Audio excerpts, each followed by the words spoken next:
JB's coming. Yes. So you let us know when you are ready.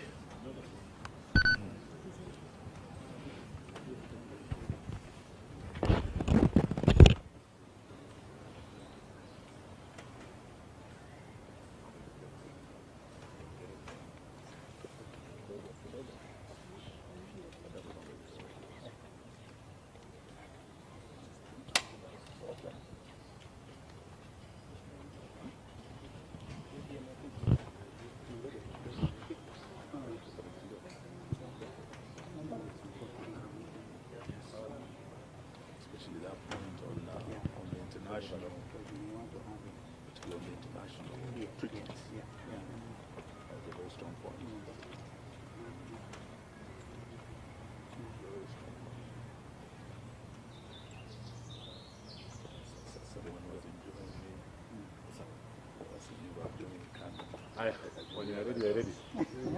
Wearing Gideon's color. Yes. Oh, we can start? Yeah. Okay. Yes, I think he'll join us. So thank you very much, ladies and gentlemen of the press. We have a press statement here by the United Opposition on the escalating human rights violations and political intolerance in Kenya and the region. We, the United Opposition, stand before the people of Kenya and the international community, gravely alarmed by the heightened descent of our beloved nation into a state of repression, lawlessness, and political persecution.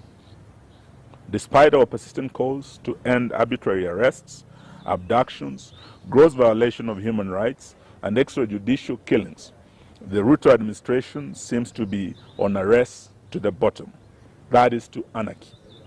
In recent days, the country has been plunged into a disturbing pattern of political repression and targeted violence. Most shocking was the brazen abduction of the Honorable Member of Parliament for Juja constituency, the Honorable Juja Koimburi, whom we have visited this morning, and who was forcefully taken by unidentified assailants on a Sunday. He had gone to church, only to be later found tortured and dumped in a coffee plantation somewhere in Kiambu, literally fighting for his life. The horrifying incident is not isolated. It's part of a chilling trend where elected leaders and citizens, particularly Gen Zs, aligned with the opposition, are being systematically targeted to silence any dissent against this regime.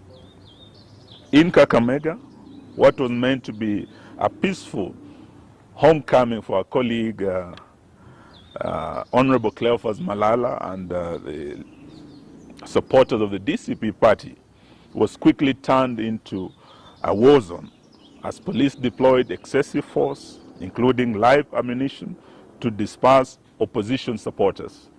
A few days before, the same cruel pattern faced innocent, peaceful citizens in Bungoma protesting against the grabbing of the Nzoia Sugar Company.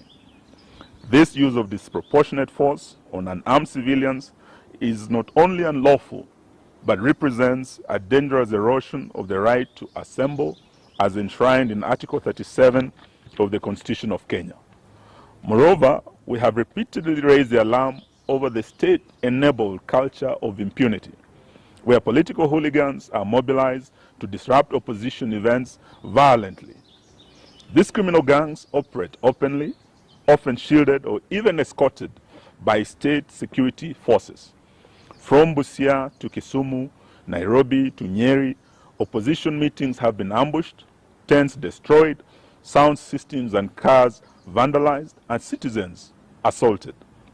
While the police stand by, or worse, collaborate in this chaos, this is no doubt a state-sponsored political terrorism. We also condemn, in the strongest terms possible, the murder of two Catholic priests, Father John Minor, who had just recently hosted the second deputy president. We also condemn the death and murder of Father Alois Cheriot Bet, who had also been paid a visit by DCI officers, only to be murdered shortly thereafter. We are in solidarity with the Catholic Church in demand for justice and holding to account those responsible for these heinous crimes. These violations are not only gross violation of the Kenyan Constitution, but also a violation of the African Charter on Human and People's Rights and other international rights statutes, including the Universal Declaration of Human Rights 1948, to which Kenya is a signatory, the International Convention on Civil and Political Rights, ratified by Kenya as far back as 1972, the African Charter on Human and People's Rights, which enshrines the right to liberty, assembly, and freedom of expression. These legally binding instruments obligate the state to protect, not to persecute, any of its citizens without exception. We are deeply disturbed by the growing role of private sector enablers in this crackdown. We call out telecommunication companies, in particular Safaricom, which may have turned a blind eye, or worse, actively collaborated with the regime in surveilling, tracing, aiding, and abducting of these citizens.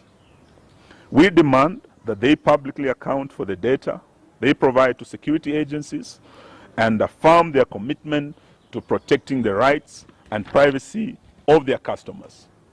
We equally put on notice all political and business elites, those who fund the goon squads, those who lobby for the maintenance of tyranny, and those in the diplomatic community who remain silent as Kenya burns. History will remember your complicity. To the Kenyan people, we say, do not be silenced. The repression we face today is not just about politics. It's about the very soul of our nation. When voices are muted through fear, when leaders are abducted in broad daylight, and when bullets are fired at peaceful gatherings, the silence of one becomes the silence of all. We urge every citizen, civil society groups, religious leaders, and international allies to stand in solidarity with us in demanding, one, an immediate cessation of politically motivated violence and abductions, enforced disappearances, and extrajudicial killings. Two, accountability for the telecos and private actors enabling illegal surveillance, tracking, and data breaches. Three, an end to state-backed disruption of peaceful political assemblies.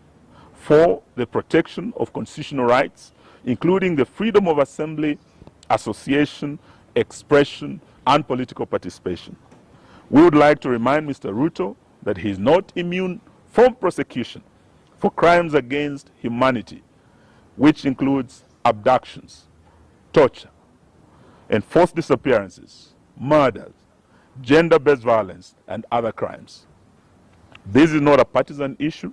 It's a matter of national concern and international concern as well. In fact, we want to declare it a national emergency.